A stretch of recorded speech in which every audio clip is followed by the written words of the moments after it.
Super. Bon, ben, merci Catherine d'être avec nous ce soir. Donc, j'ai essayé de te présenter et de me présenter aussi.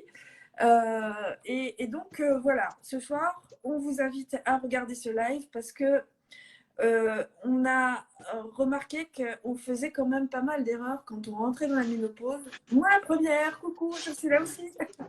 Et du coup, en discutant avec Catherine, j'ai pu remarquer qu'en fait, je ne savais pas. Voilà, il y avait pas mal de choses que je ne savais pas. Et Catherine m'a beaucoup aidé pour comprendre un peu tout ça. D'ailleurs, si vous voulez en savoir plus, elle fait un programme sur la ménopause consciente pour être beaucoup plus consciente de ce qu'on vit et qui est vraiment très très riche et très intéressant. Donc, si tu veux, tu en parleras à la fin. Mais bon, en tout Merci cas, Chantal. là, il n'y a pas de souci. Là, on va parler de 7 points, 7 erreurs qu'on a pu mettre en valeur. Et du coup, en fait, moi, la première fois que je suis rentrée dans la ménopause, j'étais plus à l'écoute de moi, à essayer de comprendre un peu comment ça marchait. Je savais, je savais que j'allais bientôt ne plus avoir de règles. Je ne savais pas quand, mais je savais. Pourquoi? Parce qu'il y avait des choses, des signes avant-coureurs, comme par exemple mes sautes d'humeur. Tout d'un coup, je commence à gueuler, j'étais énervée pour rien, pour tout. Je pouvais aussi passer du rire aux larmes très facilement. Un peu comme quand au début, quand on est enceinte, on a un peu cette fragilité-là, tu sais, cette sensibilité-là. C'est, c'est un peu, on ne sait pas trop, enfin, on n'est plus tout à fait la même personne que quand bah, on a les cycles habituels, en fait, hein, au final. Et du coup, bah, moi, je laissais faire les choses et je savais pas trop quoi faire en fait. Donc du coup, ben, je vais te laisser la parole par rapport à ça. Qu'est-ce que tu en dis de ça et peut-être de nous donner un ou deux conseils par rapport à ça. Oui, alors effectivement, bon, j'ai accompagné pas mal de personnes pendant cette période, hein, de femmes, forcément. Et une des erreurs que j'ai entendues, que j'ai vues, c'est au départ, les femmes se disaient, bah oui, on va laisser faire la nature, c'est naturel, la ménopause, il y a rien à faire, ça va passer tout seul. Et beaucoup de femmes se résignaient en fait à subir les symptômes, hein, sans rien faire, vraiment à subir. Et parfois, ça pouvait être des choses assez problématiques qui les embêtaient dans leur travail et dans leur vie quotidienne, entre les bouffées de chaleur, les douleurs articulaires, les sautes d'humeur, comme disait Chantal. Donc, en fait, une des premières erreurs dont on pourrait parler, c'est effectivement, oui, laisser faire la nature, ok, miser sur du naturel, mais en fait, si on ne fait rien, en fait, sans action de notre part, eh bien, on va juste se résigner à subir les effets de ce changement hormonal sans vraiment chercher à comprendre ou atténuer les symptômes. Et on pourrait avoir tendance à continuer à faire ce qu'on a toujours fait avant la ménopause, avant la périménopause, à garder les mêmes habitudes, ces habitudes qui ont créé un terrain favorable au déséquilibre, hein, c'est-à-dire à une aggravation de nos doshas, des déséquilibres qui se sont aggravés de plus en plus avec les changements hormonaux. Et ça, c'est sans action de notre part, sans soutenir notre corps, en fait, bah, ça va entraîner des souffrances inutiles et prolongées. Et ça ne va pas se régler comme ça du jour au lendemain. Donc, si on ne fait rien, en fait, hein. Mm. Donc, je pense que c'est important de se former ou de bien s'informer sur les problématiques de la périménopause, vraiment pour pouvoir prendre des solutions, enfin, mettre en place des solutions, en fait, hein. Bien sûr. D'ailleurs, ça me fait penser à une chose, c'est que quand je suis rentrée, ce changement hormonal, ça génère vachement de stress en fait. Et du coup, c'est vrai que si on ignore ce stress, ben, ça peut empirer les choses, non? Qu'est-ce que tu en penses? Voilà. C'est ça, parce que vous imaginez votre corps comme comme une voiture, hein. Eh bien, le stress, c'est conduire à toute vitesse, hein, sans jamais freiner, hein. Donc, à long terme, ça peut causer vraiment d'importants dégâts. Donc, le le stress va impacter en priorité notre système Oui. hormonal, hein, notamment nos hormones sexuelles, mais pas que, hein, puisque ça va impacter aussi la thyroïde, l'insuline, etc. Donc il y a tout un cercle vicieux qui va se développer. Donc plus on va avoir de stress, plus on va avoir un déséquilibre hormonal, plus on va avoir un déséquilibre hormonal, plus on va avoir du stress, hein. Donc, vraiment, l'idée, c'est d'aller travailler avec ça, d'aller gérer, apprendre à gérer notre stress, en tous les cas, à le réduire tous les jours, de prendre des actions pour réduire ce stress au quotidien, avec notamment des approches qui vont nous amener à la relaxation, à la détente, bouger son corps aussi. Voilà. Donc, c'est vrai que le yoga, ça reste un incontournable, hein, pour les femmes en ménopause, à condition de faire un yoga adapté, parce que ça va nous amener beaucoup d'énergie, hein, et ça va surtout nous aider à éliminer le stress, hein. Ouais, ouais, ouais. Et puis c'est vrai que moi j'avais remarqué que en faisant du yoga et du pranayama et de la méditation derrière, ça vraiment ça calmait, ça permettait vraiment de contrebalancer ces sautes d'humeur et puis ce stress qu'il y avait de manière un peu qui était lié justement aux changements hormonaux et puis à tout ce qui se passait à l'intérieur de mon corps parce que en fait ce qui se passe quand on rentre dans la ménopause, c'est tous les doshas qui sont déséquilibrés. C'est pas qu'un mais c'est tous les deux chats. Et du coup, bah, en fait, on est un peu perdu parce qu'on ne sait pas vers quel sens se vouer en fait pour pouvoir calmer tout ça. Et c'est vrai qu'avec l'Ayurveda, avec l'alimentation, avec le yoga, le pranayama, la méditation, en mettant en place des rituels, ça gère vachement plus les choses, c'est beaucoup plus facile sans se poser la question est-ce que c'est bien le bon dosha que j'ai bien équilibré, etc. Oui. Et puis c'est vrai que pour les néophytes, c'est pas évident en fait de savoir où on en est. Moi, ça me parle beaucoup. Alors, à part les doshas qui sont déséquilibrés par justement ce déséquilibre hormonal, enfin ce rééquilibrage hormonal, on va dire plutôt pour rentrer dans la ménopause, euh, il y a aussi d'autres facteurs extérieurs, hein, je crois. Tu m'avais parlé par exemple de la pollution environnementale. Est-ce que tu peux en parler plus particulièrement? Oui, oui, tout à fait. Donc effectivement, ignorer l'impact de la pollution environnementale, c'est un problème. Parce que notre grand ennemi, ce sont effectivement les perturbateurs endocriniens que l'on retrouve partout dans notre environnement. Et ces perturbateurs endocriniens vont se comporter en fait comme des hormones. On les appelle d'ailleurs des xénohormones et voire des xénoestrogènes. Donc on les trouve partout dans les produits de la pétrochimie, hein, que ce soit dans les plastiques, dans tout notre environnement, dans les sols, dans les moquettes. On les retrouve bien sûr dans les pesticides, hein, dans l'alimentation, on les retrouve dans l'eau, hein, enfin, bien sûr on va les retrouver bah, dans l'eau parce qu'il y a des résidus de pilules, on va les retrouver dans nos cosmétiques, même dans nos produits de soins, de nettoyage de la maison, dans l'air que l'on respire à cause de la pollution automobile, dans les solvants, les adhésifs.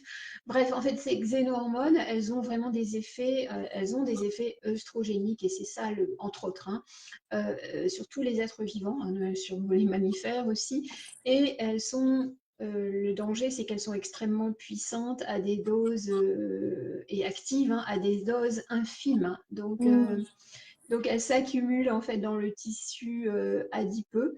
Et en plus, elles ne sont pas biodégradables, pardon, elles s'accumulent aussi dans l'environnement. Voilà, et elles vont être responsables de beaucoup de problématiques de déséquilibre hormonaux, puisque on va se retrouver en excès d'œstrogènes, hein, parce qu'elles se comportent comme elles vont occuper les mêmes récepteurs que nos oestrogènes endogènes. Donc, on va vraiment se retrouver avec des problématiques d'excès d'œstrogène par rapport à la progestérone. Donc ça, c'était effectivement une autre erreur à laquelle on va être confronté. Enfin, c'est pas vraiment une erreur, mais c'est une problématique à laquelle on est confronté. Il y avait aussi ce qui est aussi important que je vois souvent, c'est qu'arrivé à un certain âge, et aussi à cause du stress qu'on a pu subir, on va se retrouver en carence de nutriments essentiels. Or, les nutriments essentiels vont être, alors je parle des vitamines, des minéraux, de certains acides aminés vont être très importants pour pouvoir nourrir nos glandes endocrines et pour que nos hormones fonctionnent correctement. Et là, on va mettre le point sur quelque chose de très très important en parlant de carence, de carence. On va mettre le doigt sur l'importance du système digestif et l'importance de notre donc agni, qu'on appelle agni, pour pouvoir bien digérer et surtout bien assimiler notre nourriture, Ouais. dans laquelle on va trouver les nutriments essentiels. Mais souvent, bah, c'est ça qui pêche, hein. C'est l'acné qui pêche, et notamment les problématiques intestinales, puisque si notre muqueuse intestinale est de mauvaise qualité, s'il y a une porosité intestinale, s'il y a une dysbiose intestinale, toutes ces problématiques au niveau de l'intestin vont empêcher que nos glandes endocrines soient bien nourries, hein. Et donc, ça va créer bah, beaucoup de perturbations dans nos hormones, hein, à la fois nos hormones sexuelles, mais aussi notre glande thyroïde, aussi notre insuline, etc. Donc, en fait, je dirais qu'il y a le déséquilibre des doshas qui est là, mais qui va impacter aussi notre agni. Mm. Donc, en fait, on ne sait pas trop par quel bout le prendre, mais en tous les cas, tout est relié, tout est interconnecté. Mm. Donc, il faudra aussi vraiment agir sur notre agni et donc surtout avoir une bonne élimination, une bonne digestion, une bonne muqueuse intestinale. Donc, c'est vrai que là, on voit dans l'Ayurveda l'importance aussi des intestins, Et donc qui est d'avoir primordial un puisqu'ils régime régulent. adapté en fait et personnalisé en fonction de Et chacun, ben quoi. voilà, donc c'est effectivement s'alimenter selon sa constitution, et en tenant compte de ces déséquilibres.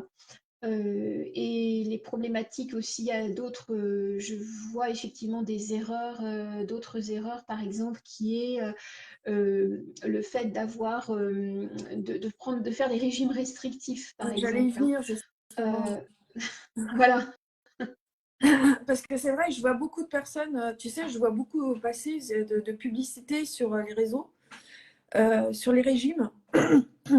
Et notamment, ils parlent Ouais. du cortisol, tu sais, quand on mange nos émotions, bah, du coup, après, ça agit sur le cortisol qui augmente enfin, qui baisse notre capacité à digérer le sucre correctement. Et donc, du coup, ça se transforme en graisse et machin. Enfin, il y a beaucoup d'amalgames, en fait, je trouve, sur les réseaux sociaux par rapport à ça. Est-ce que tu peux nous en dire un petit peu plus par rapport à ça?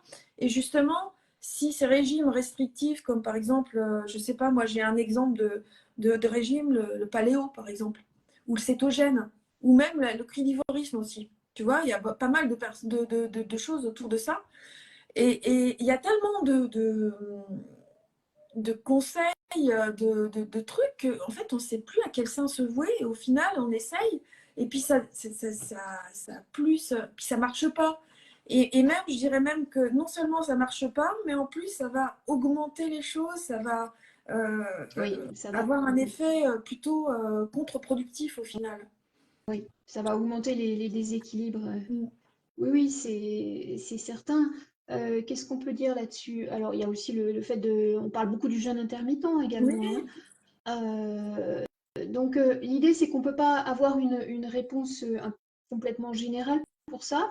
En Ayurveda, c'est vrai on parle plutôt de monodiète, même si on parle de jeûne également, mais ça va s'appliquer à certains types de personnes.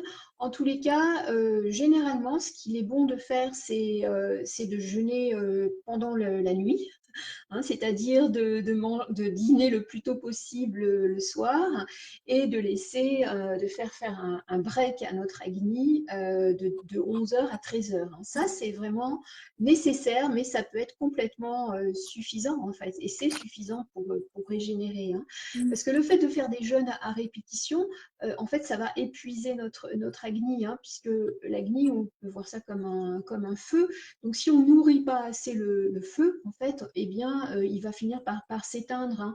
Et plus on réduit nos prises alimentaires, plus on va réduire notre métabolisme et plus ça va poser problème et plus ouais, on va pas perdre de poids en faisant ça en fait, hein.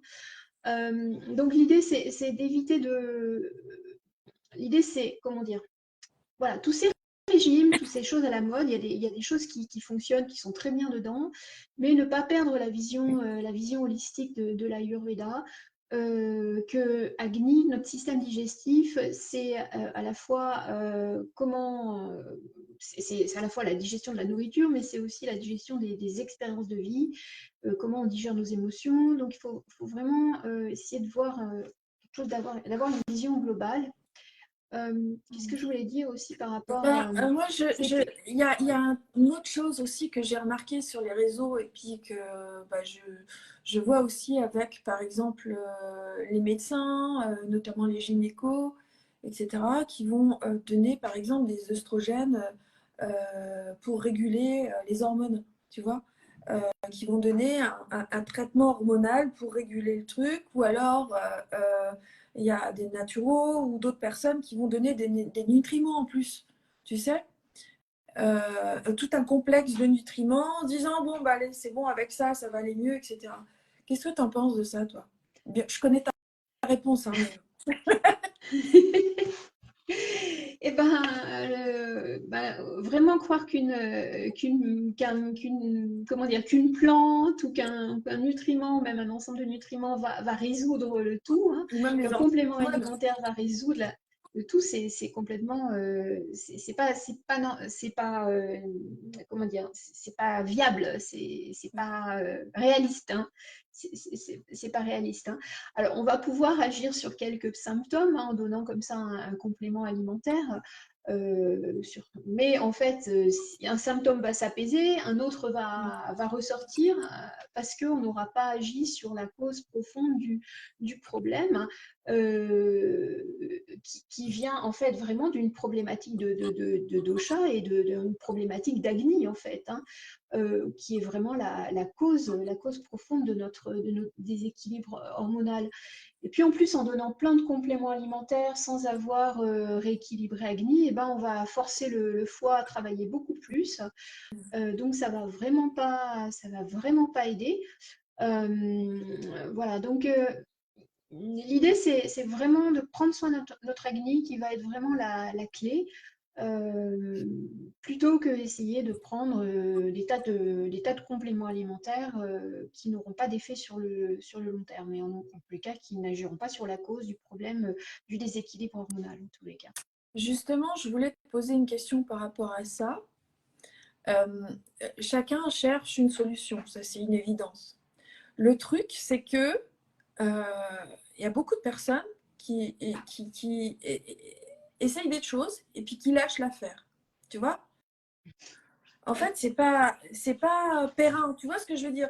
Parce que bon, bah, elles veulent des résultats là maintenant, tout de suite.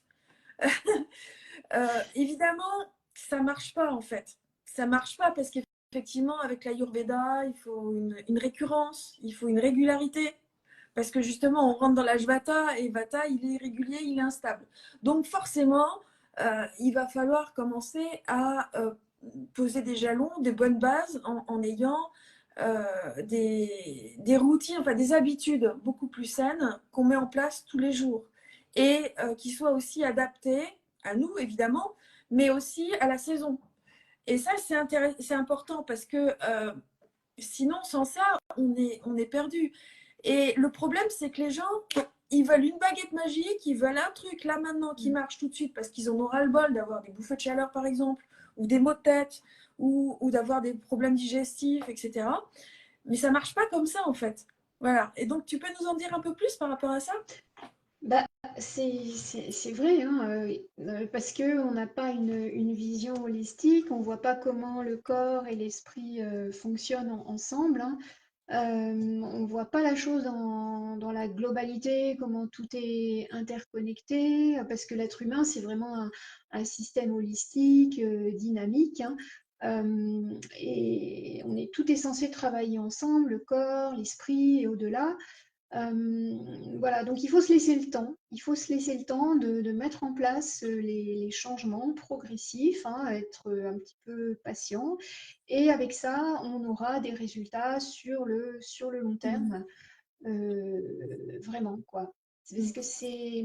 Et puis être vraiment très à l'écoute du corps. Être son propre, je dirais son propre scientifique, hein, en observant ce qui marche pour nous, ce qui ne marche pas.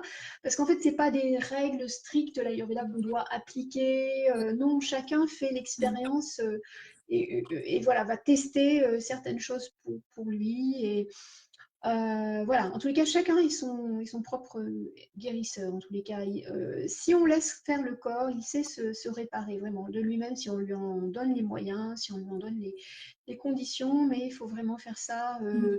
de façon, parce que le corps va à son rythme, hein, donc il Mm. faut laisser le temps au Bien sûr, corps de s'adapter aux changements c'est ça. et voilà. Mm. C'est ça. Et du coup, tu vois, j'ai pas mal de personnes, et dont je fais partie aussi, où on prend du poids au moment de l'entrée dans la ménopause. Donc, qu'est-ce qu'il faudrait éviter de faire pour éviter justement de grossir au final? Alors, on dit qu'à la ménopause, le métabolisme ralentit, mais ralentit pas tant que ça Mm. en fait, hein. Mm. Donc si on prend du poids, c'est déjà qu'il y a une problématique au niveau de son feu digestif, de son agni, qu'il y a une problématique dans l'élimination peut-être des déchets. En tous les cas, et voilà, donc en fait, il y a effectivement à peut-être aller adapter un peu son alimentation. Mais le stress va vraiment être un facteur de, de prise de poids en tous les cas quand même, et aussi va être un facteur de prise de poids. En tous les cas, il va falloir aller voir un peu du côté d'Agni, qu'est-ce qui se Mm. passe en fait, hein. Mm. Euh, on en revient toujours à la même chose, Ce que j'ai pu parce que ça, remarquer là, aussi, chaque personne est différente, hein, par ouais, rapport à la... mais Mais c'est pas parce qu'on va rentrer dans la ménopause qu'on va prendre du non, poids, non, c'est non, parce non, que j'ai j'ai- on j'ai- va pas, comment dire, j'ai compris vas-y. un truc, moi, c'est que effectivement, souvent, quand on rentre dans la ménopause, en fait, on va pas adapter son régime. On va toujours avoir le même régime, en fait, en se disant, bon, ça va passer, tu vois. Et donc, du coup, il y a beaucoup de personnes qui vont pas forcément changer de régime alimentaire. Ils vont Oui, garder le même régime alimentaire en pensant que ça va passer. Et c'est là qu'effectivement, l'erreur, elle est. Parce que, comme tu dis, notre métabolisme change, hein, avec la ménopause, l'entrée dans la ménopause, avec les mm, hormones, etc. Et donc forcément, si on a l'habitude de bien digérer, ben là, ça va plus être le cas en fait. La digestion va pas se faire aussi bien qu'avant en fait. Et donc du coup, on va tendance à stocker des choses au final. Et moi, je me posais une question. Tu vas me dire si ça te parle ou pas. Je me disais, et si le fait de prendre un peu plus de poids, donc un peu plus d'espace, un peu plus oui, de densité, on va dire, c'était pas aussi un mode de protection du corps en vue de justement ce fameux doshavata qui va venir rentrer en excès et qui va nous assécher et donc nous amaigrir. Tu vois ce que je veux dire? Est-ce que ce serait pas pour ça qu'on prend du poids au début en tout cas? Pour nous préserver encore un peu plus longtemps. Tu vois ce que je veux dire? Donc, alors, mm. je dis pas qu'il faut devenir obèse, hein, je dis pas ça. Hein.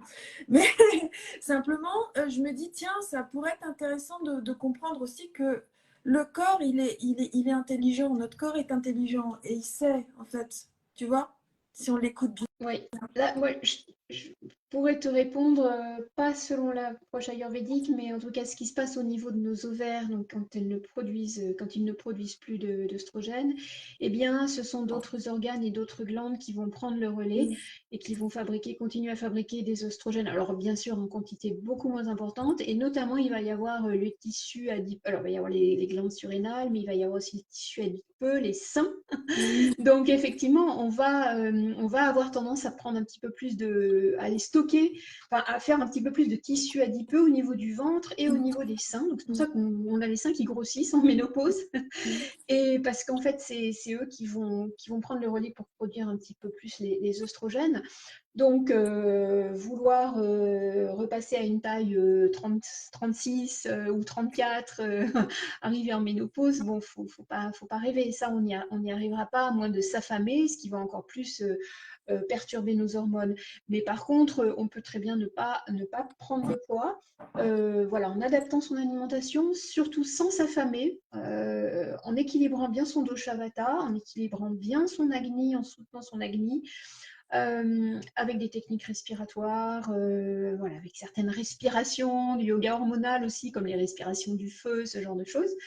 Voilà, on a plein de solutions efficaces pour ne pas prendre de poids. Et ça, on l'enseigne, on va vous l'enseigner avec Chantal lors de notre prochain stage. Et donc, ça peut peut-être être une transition, notre prochain stage du mois d'août. Voilà. Hein. Et ce stage va se passer donc à côté de Rennes, euh, dans le nord de Vitré, au nord de Vitré, dans un écologe, un écolieu qui est vraiment en pleine nature. C'est vraiment un lieu qui est magnifique et qui est vraiment très ressourçant. Et donc ça se fera du 2 au 6 août. Donc on vous accueille le 2 août, c'est un vendredi, à partir de 16h. Et puis à partir de là, dès le soir, on va commencer le yoga thérapie avec donc Catherine. Le lendemain matin, à nouveau, on va faire un peu de yoga.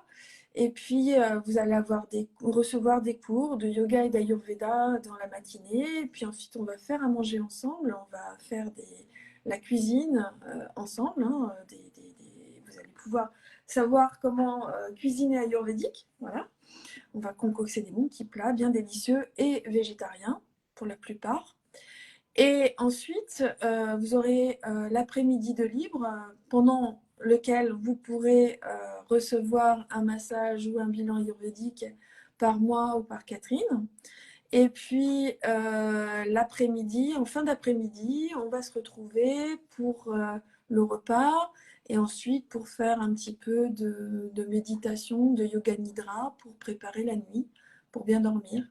Et rebelote le lendemain, le surlendemain, jusqu'au dernier jour, donc le 6, où là, on s'arrêtera après le repas du midi et on fera un petit bilan le matin pour savoir si vous avez passé un bon moment et s'il y a des choses que vous auriez aimé voir, d'autres qui ont été claires, enfin, pour pouvoir réajuster et reproposer un nouveau stage une nouvelle fois, toutes les deux ensemble. Voilà. Et ce stage-là, donc, il est proposé, enfin, il est chapeauté par mon association qui s'appelle Ayurveda pour tous et qui est une association qui permet justement aux gens, à tout le monde en fait, d'aborder l'Ayurveda de manière saine et d'aborder justement ces rituels, ces petites routines ayurvédiques dont on vous parle sur les réseaux, etc. Et là, on va vraiment dans le concret pratiquer l'Ayurveda à travers donc des ateliers, mais aussi des stages comme on va faire avec Catherine. Tu veux rajouter quelque chose, Catherine?